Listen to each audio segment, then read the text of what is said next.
Na, Elke, wie steht's? Ja, Herr Professor, die Ergebnisse sind nicht so, wie Sie verlangt haben. Die Iteration im dritten Schritt konvergiert noch nicht richtig. Was heißt Iteration? Es ist so wie früher auch bei den Übungsaufgaben, dass man das Ergebnis also in mehreren Schritten nacheinander... In mehreren Schritten zu einer Ziellösung kommt. Und das machen Sie mit der Maschine hier? Das mache ich mit der Maschine, jawohl. Ja, und genau auch mit dem Rechenautomaten. Ja, es soll eine Kontrollrechnung sein für den Rechenautomaten. Mhm. Als Übungsaufgabe. Ja, wir haben Montag, und deshalb ist die ganze Sache auch ein bisschen eilig, haben wir ja die Übungsaufgabe über Lösung von 2 Differentialgleichungen mit Hilfe des Runge-Kutta-Verfahrens, wie man das nennt, auf unserem Rechenautomaten DERA. Hier ist das Aufgabenblatt, was die Jungs in die Hand bekommen, 750 Leute in 30 Gruppen. Dann gibt es 2 Blätter, die nur die Gruppenführer, das sind also 30 Gruppenführer, in die Hand kriegen, damit sie selber die Lösungen haben. Und am Schluss haben wir 2 Seiten, wo das Ergebnis niedergelegt ist, und das bekommen die Studenten gleich am Schluss der Übung auch in die Hand, damit sie sehen, dass sie nicht geschwindelt worden sind, dass das dann wirklich so läuft mit dem Programm, das sie gemacht haben. Mir kommt es also ja ganz schauerlich vor, wenn ich mir an meine Studienzeit zurück überlege, welche riesige Arbeit es damals war, wenn man es sozusagen von Hand gerechnet hat. Ja. Also hat sich jetzt doch wesentlich geändert. Ganz wesentlich. Und wir müssen ja das größte Gewicht drauf legen, dass schon die ganz jungen Studenten das sozusagen mit der Muttermilch eintrinken. Herr Professor, eine ganz indiskrete Frage. Ihre beiden Damen, die diese Lösung jetzt suchen, machen die das in eigener Verantwortung oder müssen Sie da dauernd nachgucken? Gar nicht nachgucken. Nein? Das sind höchst selbstständige Damen, vor deren Kenntnissen ich manchmal selber beinahe Angst bekomme. Ja. Mich würde es sehr interessieren, in die Maschine mal hineinzugucken. Das werden wir auch tun. Ja? Können wir das mal machen? Ja, das können wir machen. Das ist ganz gut. Und was soll nun Tadel, wie ist es denn mit der Iteration, wenn wir da nochmal zurückkommen? Was meinst du, wenn das hier so schlecht klappt, was wollen wir dann machen? Vielleicht können wir die Konvergenz am besten beschleunigen, indem wir die Schrittweite einfach mal verändern. Welche Schrittweite hattest du denn bisher? Ich hatte für h gleich 0,1 bisher gerechnet. Ja, und jetzt könnten wir es vielleicht mal mit 0,08 versuchen. Was meinen Sie, Herr Professor, dazu? So, ich meine, Sie haben eine Freiheit, die Hauptsache ist der Erfolg. Und außerdem muss es fertig werden, denn Montag wird das gebraucht. Haben Sie das im Gefühl, was Ihnen Ihre Maschine liefert ungefähr, oder müssen Sie es oft ein paar Mal hintereinander machen, dass es also dann hinkommen? Nein, wenn ich programmiere nach irgendeiner Formel, dann führe ich vorher Kontrollrechnungen für ein aus, damit ich genau an bestimmten Stellen den Automaten kontrollieren kann, ob er richtig gerechnet hat. Ja. Und meistens ist es dann so, dass man einen Programmierungsfehler hat. Also der Automat liefert in jedem Fall die richtigen Ergebnisse. Und das kriegen Sie aber dann ein raus. Überlegungsfehler. Können wir jetzt noch innen reingucken? Ja, und wollen wir die Eingabe und Auslieferung, die wollen wir uns dann später ansehen. Die gucken wir dann nachher an. Ja, und jetzt recht. hier und dann, was meinst du, Polly, wollen wir dann mal was angucken, wie das im Bauch von so einem Rechenautomaten aussieht? Ja, da können wir mal einige Teile herausnehmen. Mein Elektronikingenieur hier, Herr Pohlmeier. Und Sie betreuen die Maschine hier. Gut, gucken wir da mal rein. So, Herr Pohlmeier, wollen wir mal ansehen.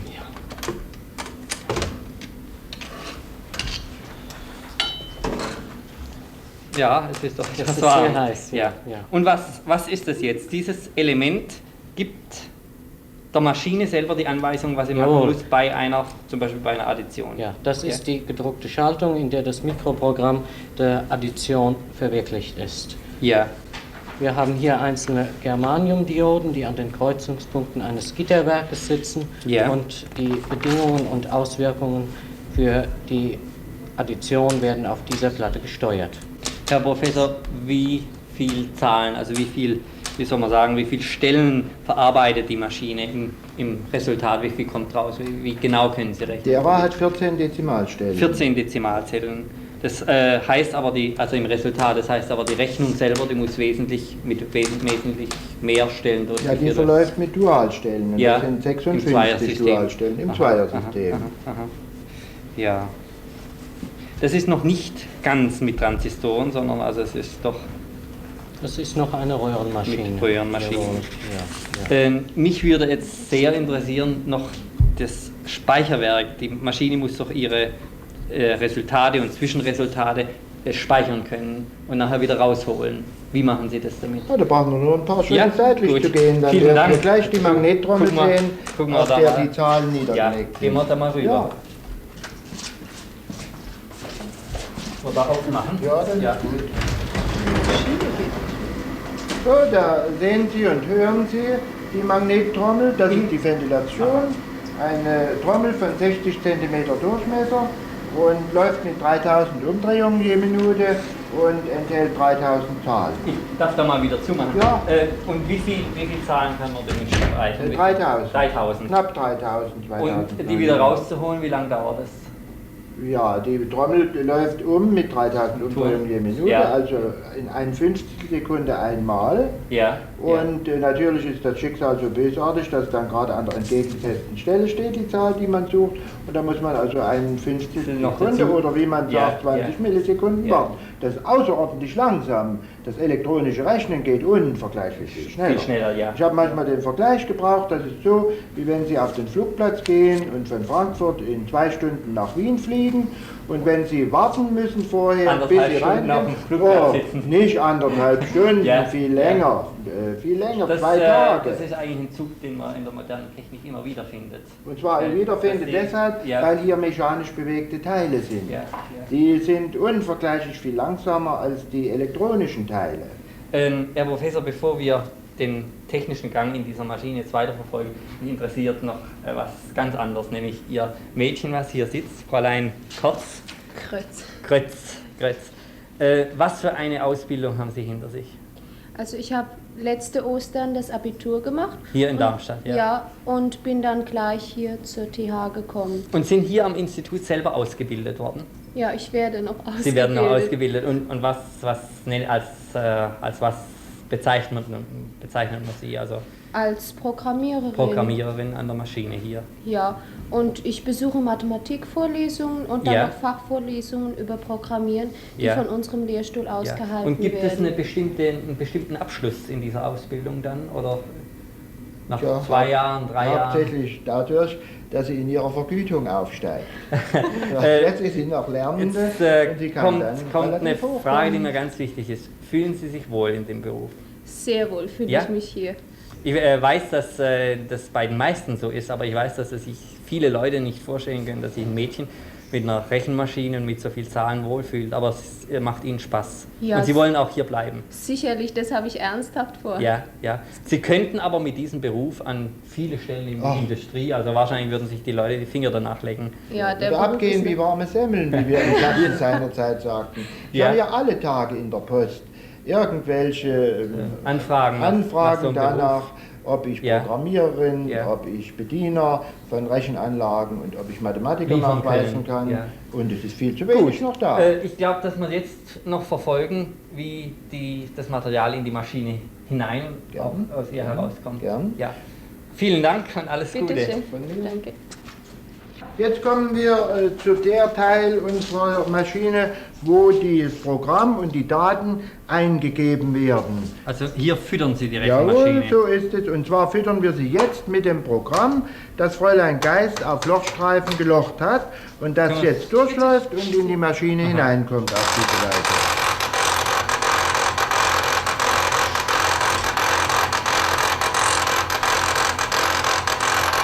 Können Sie es mal abstellen? Ja, können Sie selber diese Symbole lesen? Nein, alle Symbole kenne ich nicht auswendig, nur einige Zeichen, die dienen dann so als Aha. Richtlinie. Da gibt es einen Schlüssel wo es- dafür. Ja, genau. Und jedes Zeichen, was auf diesem Lochstreifen ist, bedeutet eine Zahl oder einen Buchstaben Ja, oder je ein nach- Kommando. Ja, Ja. je nachdem, welche Verschlüsselung vorne eingeloggt ist. Es gibt also Buchstaben und Ziffernzeichen und dann folgen die entsprechenden Zahlen oder Buchstaben. Und das machen Sie aber auch von Hand? das Hier. mache ich von Ja, Hand auf ja. einem normalen Fernschreiber, wie jede Post Ja, ihn ja, hat. ja. Das ist also Ihre Haupttätigkeit beim Programmieren dann. Nachdem ich das Ja, Programm aufgesetzt wenn Sie es schon haben, ja. muss ich dann also auch Lochen auf Lochkarten oder hier mit einem Streifen herstellen. Ganz große Firmen, die haben dann extra Locherinnen, Die denen das- gibt man ja, dann das ja, das Programm, weiß ich. aber das ist für uns eine schöne Erholung, wenn wir tagelang über ein Programm gesessen haben das und gegrübelt und das dann nur nach Schema F abzulochen brauchen. Das ist dann eine Erholung. Und das Ergebnis, Herr Professor, kriegen Sie das auch hier auf dem Streifen oder ist das woanders? Man könnte es prinzipiell auch auf einem Lochstreifen mit diesem Lochstreifen Stanzer bekommen, aber wir machen es anders, weil wir eine Tabelliermaschine haben, die mit Lochkarten gefüttert wird. Kommt es auf der Tabelliermaschine geschrieben heraus, was wir uns vielleicht schätzen ansehen können wir da ja am Schluss noch hingehen. Freilich, gut, sehen wir uns also jetzt noch das Ergebnis an. Ja, so ist es.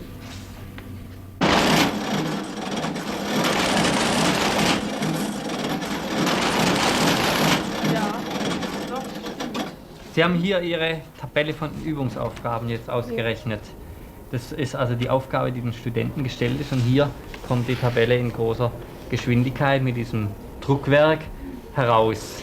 Wie ist das eigentlich, die Resultate, die Sie bekommen? Bekommen Sie richtig fertig in die Dezimalzahlen? Oder muss man das nochmal irgendwie übersetzen? Nein, das ist ganz hier fertig. Ganz fertig. Fix und fertig. Und das wird dann abgerissen und die Gruppenführer, die ich vorhin erwähnte, die 30 Gruppenführer, kriegen jeder eine solche Originalausschrift mit, damit die Studenten das mal sehen können, wie das aussieht. Und Sie haben jetzt gesehen, dass es in Ordnung ist, oder? Ja, ich habe es eben kontrolliert mit meinen errechneten Werten vorhin, die ich mir mit der Tischrechenmaschine errechne. An einzelnen Punkten. An einzelnen Stellen. Sie haben also eine große Kurve und die haben Sie an einzelnen Punkten mit der Tischrechenmaschine gerechnet und hier ist es dann mit der großen Maschine dann die ganze Kurve überrechnet. Mit einer sogenannten Tabelliermaschine, auch Zeilendrucker genannt, weil eine ganze Zeile aufs Papier kommt und zwar 2,5 Zeilen je Sekunde. 120 Zeichen. Herr Professor, Sie haben vorher mal erwähnt, dass Sie mit dieser Maschine, also beziehungsweise auch mit einer anderen, zum Beispiel die Gebühren für die Studenten und des hochschulverwaltungsmäßigen Sachen selber ausrechnen, hat sich das sehr bewährt. Außerordentlich. Vor allen Dingen so, dass alles sehr viel pünktlicher wird und dass mit dieser raschschreibenden Maschine zum Beispiel Verzeichnisse unserer Studenten ganz schnell geschrieben werden können und alle Stellen, die daran interessiert sind, dann informiert werden können. Es gibt natürlich ein dickes Buch, wir haben ja gegen 6000 Studenten hier und das ist also sehr schnell geschrieben. Die auch Prüfungen werden neuerdings in entsprechender Weise verfolgt.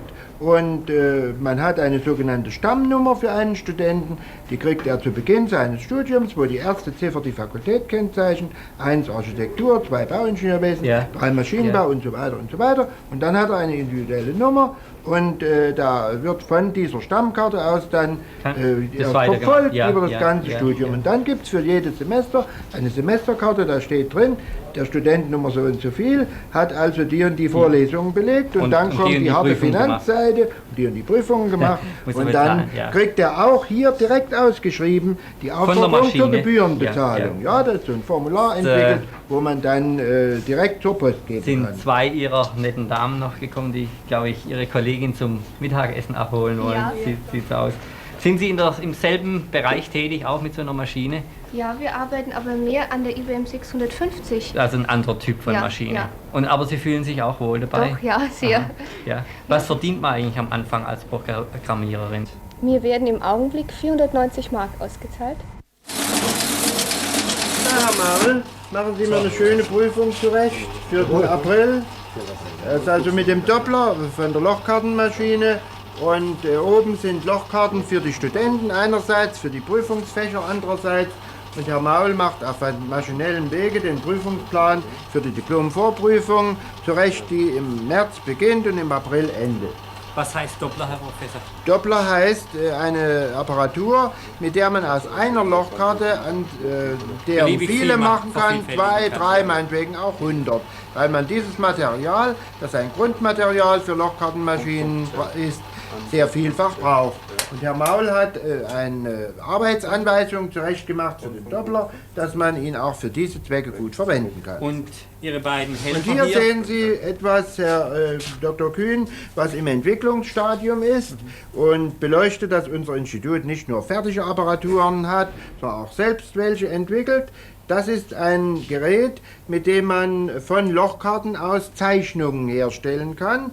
Gelehrt gesagt, ein Digital-Analog-Wandler. Das heißt also, dass das ein Ergebnis, was eine Rechenmaschine schon geliefert hat, Jawohl. auf einer Lochkarte, also in einzelnen Punkten sozusagen, dass Sie das umzeichnen können automatisch in eine Kurve. Ja, so ist es, Ja. genau. Nicht nur in die einzelnen Höhen dieser Kurve, sondern einen städtischen Kurvenzug umwandeln können. Umgekehrten Vorgang gibt es natürlich auch irgendwo. Ja, und der ist sogar sehr wichtig. Ja. Denken Sie, die vielen Resultate, die entweder in der Industrie oder Medizin anfallen, in Kurvenform, Ja, oder durch die sogenannten Astronomie gibt's Registrierinstrumente, na freilich, und ihr wenn Sie eigenes Fach. Ihr eigenes Fach. Photometrie Und dann müssen solche unglückliche Ja. Mädchen dann ausmessen, Jahrelang damit man messen. Zahlenwerte herausbekommt, die man dann weiterverarbeiten kann, aus denen man Durchschnitte und Streuungen bilden kann. Kann man das schon mal sehen, wie das funktionieren würde, also wie so eine Kurve gezeichnet wird? Ja, das können wir sehen, weil wir hier Aha. drüben, wo Sie gerade davor stehen, dieses Gerät haben, das die Kurven zeichnet und das dann mit Hilfe dieses in Entwicklung befindlichen Gerätes bedient wird von Lochkarten Ja. aus. Können wir das mal einschalten? Ja, jetzt? das werden wir Gut. tun. Sehr schön.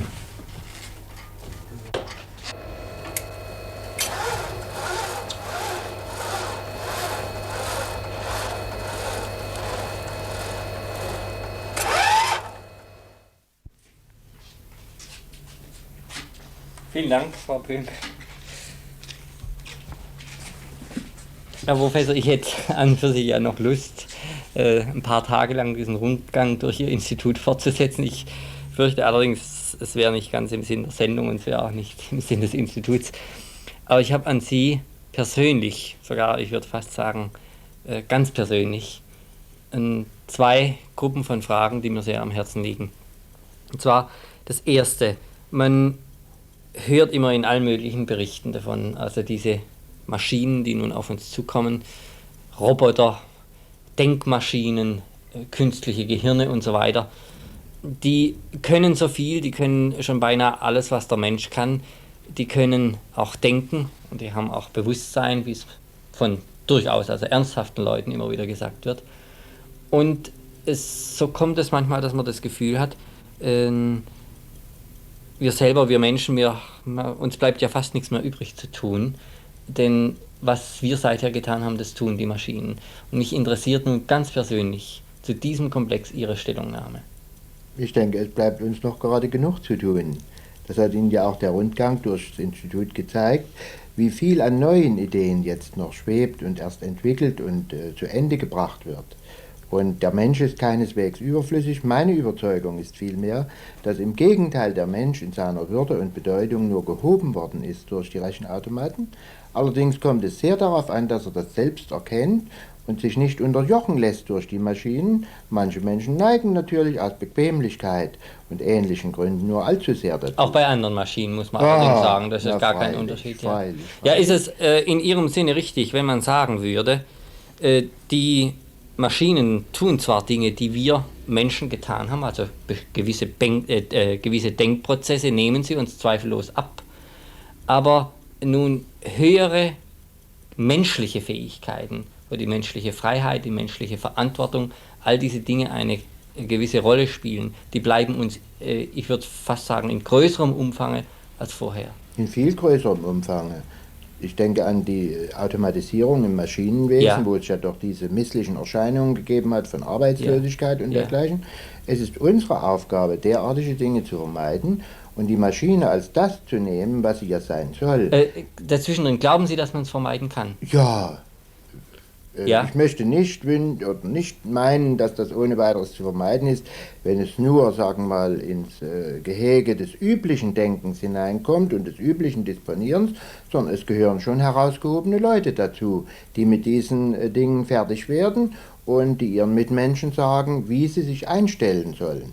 Auch dadurch tritt ja die große Notwendigkeit von Besinnung und Ausbildung und diesem ganzen Komplex besonders zutage. Vielleicht, wenn wir uns in unserem Speicher hier mal dieses Problem Ausbildung, Erziehung nochmal zurückstellen, es nachher nochmal vorholen und jetzt im Moment nochmal auf diesen Ausgangspunkt kommen. Würden Sie von sich aus sagen, diese Maschinen denken bzw. vollziehen Denkvorgänge wie der Mensch Oder würden Sie das nicht sagen? Doch, ich würde das sagen, soweit es Routinedenken angeht. Ja. Zum Beispiel Addition ist ja auch ein Denkvorgang. Ja, man muss den Gehirnspeicher anrufen, dass 7 und 5 12 ist und dann das an die nächste Spalte fortsetzen mit dem Übertrag 1 und so weiter. Aber das läuft ja immer im gleichen Gleis, nämlich so, wie man es in der Volksschule gelernt hat. Und diejenigen Dinge, insbesondere im Büro, die sich nur darauf erstrecken, das sind keine eigentlichen Denkvorgänge. Das wirkliche Denken, das schöpferische oder produktive Denken, das liegt auf einer ganz anderen Ebene und das wird uns kaum von den Maschinen abgenommen werden können. Ich darf gerade an diesem letzten Punkt, für den ich Ihnen sehr, sehr dankbar bin, dass Sie das so deutlich und klar sagen will, da will ich eigentlich nur noch mal an unsere eigene Sendung anknüpfen, wenn man dieses Beispiel nimmt von der Verwaltungsarbeit bei den akademischen Prüfungen, was alles anfällt, Gebührenabrechnung und Begutachtung der Semester und so weiter. Das sind ja alles Denkvorgänge, die jemand vollführen muss, aber jeder, der also ehrlich diese Sache betrachtet, der muss sagen, dass es unwahrscheinlich stupide und geisttötende und eigentlich entmenschlichende Vorgänge sind, wenn man das nun nicht einmal tut, sondern 100.000 Mal, und man sollte ja dankbar dafür sein, dass ja, Menschen zweifellos, das ist meine beste Überzeugung. Ja. Deshalb habe ich an unserer Hochschule auch diese Dinge besonders gefördert, Ja. die Gebührenberechnung und die Prüfungsverfolgung und so weiter. Ist ja keine schöpferische Leistung. Noch keineswegs. Ja. Ich meine, es erfordert Anstrengung, Verantwortungsbewusstsein, Gewissenhaftigkeit und so fort und spannt den Menschen in diese Richtung eher zu sehr an, weil er immer sehr darauf achten muss, seinen Mitmenschen kein Unrecht zu tun. Aber das kann ihm abgenommen werden von einer Maschine, so dass dann der betreffende Verwaltungsbeamte oder der betreffende Prüfer, dass der dann Unterlagen für Entscheidungen bekommt, zum Beispiel ob ein Kandidat durchfallen soll und dergleichen mehr, die ihm zur Verfügung stehen müssen und die er zweifellos bisher noch nicht so vollkommen und vor allen Dingen auch nicht so pünktlich gehabt hat. Ich meine, dass es auch Grenzfälle gibt dieser Art. Haben wir hier ein Beispiel mit diesem Tonband. Man kann in eine solche Rechenmaschine die Gesetze der Harmonielehre, zum Beispiel der barocken oder der klassischen Harmonielehre geben oder auch Zwölftonmusik und kann nun, sagen wir, Zufallsreihen als Zahlen, als Melodien nehmen und auf die Weise Musik komponieren. Das hat man da getan. Ich glaube, das ist ganz lustig, wenn man es uns mal anhört. Halt einen Moment. Ich möchte erst noch sagen, also Sie haben ganz recht gesagt, Harmonielehre, Kontrapunkt und so weiter fort, die werden als Rechenprogramm oder als Programm in die Maschine eingegeben. Auf der anderen Seite muss ja irgendein Ersatz da sein für Intuition und Fantasie des Komponisten. Und das ist von Ihnen mit dem Worte Zufallszahlen umschrieben worden. Die gehen also ein und müssen das scharfe Sieb passieren, welches durch Kontrapunkt, Harmonielehre und so weiter gebildet wird. Da wird vieles von den Zufallszahlen weggeworfen, genau wie der verantwortungsbewusste Komponist viele von seinen ursprünglichen Einfällen beiseite wirft. Und dann bleibt schließlich die fertige Komposition übrig. Und da wollen wir uns jetzt, wie Sie mit Recht sagten, etwas anhören, was der elektronische Rechenautomat ELIAC in Amerika komponiert hat.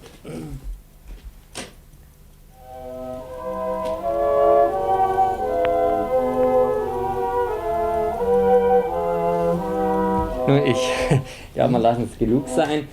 Und vielleicht darf man dazu sagen, es ist sicher nicht so gut wie die Musik von einem guten Komponisten, aber es ist auch nicht ganz... Im Gegenteil. Aber es ist auch nicht so schlimm, wie es sein könnte. Diejenigen Dinge, die den schöpferischen Komponisten besonders kennzeichnen, die plötzlichen Übergänge, Einfälle und so weiter fort, weil die hier eo ipso nicht da sind. Weil die ausgeschieden sind. Die sind ausgeschieden, das Ganze läuft viel mehr monoton. Herr Professor, jetzt zum zweiten Komplex, den ich also für außerordentlich wesentlich halte. Ich glaube, wir sind uns einig, wir haben ja schon öfters darüber gesprochen, dass ganz allgemein unsere, nicht nur in Deutschland, sondern vielleicht die ganze abendländische Zukunft zu einem ganz wesentlichen Teil, gar nicht so sehr an der Politik und an den Wehrmächten und Atomstreitkräften und so weiter hängt, sondern daran, ob es uns gelingt, unsere Erziehung auf diesen Stand zu bringen, der erfordert wird von den modernen Entwicklungen. Und in ganz besonderem Maß ist das ja der Fall, gerade wenn man an die Entwicklung der modernen Rechenmaschinen und alles was dran hängt. Es gibt ja, wir haben jetzt in Ihrem Institut die vielen Querverbindungen gesehen, die es gibt, wie es uns gelingt, da wirklich einen Anschluss zu finden. Wie ist Ihre Ansicht? Sind wir in Deutschland in den letzten Jahren wesentlich weitergekommen und glauben Sie, dass wir in der Zukunft die Aufgaben löst, die uns da gestellt sind. Ich glaube schon. Wir haben, wenn ich Sie recht verstehe, uns hier jetzt über die Ausbildung auszusprechen, nicht über die Erzeugung von Rechenautomaten, sondern nein, über die Ausbildung der Menschen. Ja. Die Ausbildung der Menschen. Erstens einmal die Ausbildung daran, dass sie mit den Rechenautomaten überhaupt umgehen können und dass sie vor allem etwas Vernünftiges damit machen. Ja. Und vielleicht darf man sagen, dass das also in Deutschland heute viel besser steht als noch vor 4 oder 5 Jahren. Und zwar zum großen Teil dadurch, dass die deutsche Forschungsgemeinschaft in klarer Erkenntnis der Sachlage und in einer fast prophetischen Voraussicht seit Anfang 1957 die deutschen Universitäten und technischen Hochschulen mit den Hilfsmitteln, nämlich mit Rechenautomaten, ausgestattet hat, sodass die Jugend das kennenlernen kann und daran ausgebildet werden kann. Die Zeit geht jetzt zu Ende. Wenn Sie Ihrerseits einen Wunsch an die Öffentlichkeit richten könnten zur Unterstützung Ihrer Verantwortung, die ja mitten in diesem Gebiet drinsteht, Ausbildung der jungen Menschen, die nun später die Verantwortung für die Maschinen übernehmen, was würden Sie dann einen Wunsch äußern? Was ich mir wünsche, Herr Dr. Kühn, von der Öffentlichkeit, also auch von der großen Fernsehgemeinde, die meine Worte jetzt hört, ist Folgendes: zweierlei. Erstens einmal Klarheit über die ungeheuren Möglichkeiten, die sich uns jetzt auftun durch die Rechenautomaten. Und zweitens Verantwortungsbewusstsein dafür, was man mit den Rechenautomaten macht. Klarheit, dass man den Rechenautomaten nicht gegenübersteht als unverständlichen Gebilden mit einem gewissen Schauer einerseits und mit einer Überzeugung, dass das eine Art Dämonie wäre, die sich dem Menschen und der Beherrschung durch den Menschen entzöge. Deshalb bringen wir schon unseren ganz jungen Leuten im ersten Semester etwas über Rechenautomaten und ihr Programmieren bei. Zweitens Verantwortungsbewusstsein dahingehend, dass man die Macht, die dem Menschen durch die Rechenautomaten neu zuwächst, dass man die sinnvoll gebraucht und niemals missbraucht. Die Macht ist in der Tat ungeheuer, denn sie ist nicht nur äußerlicher Natur, wie etwa bei der Atomkernspaltung oder wie bei dem Flug in den Weltraum, sondern sie ist viel tiefergehend, weil sie sich auf das geistige Gebiet erstreckt und weil Dinge, die man bisher für eine Domäne des menschlichen Geistes allein hielt, jetzt durch Maschinen ausführbar werden und immer deshalb dann unter der höheren Kontrolle des Menschen bleiben werden. Das ist es, was ich mir von Ihnen allen wünsche, diese Erkenntnisse und Ihre Folgerungen daraus. Sehr herzlichen Dank.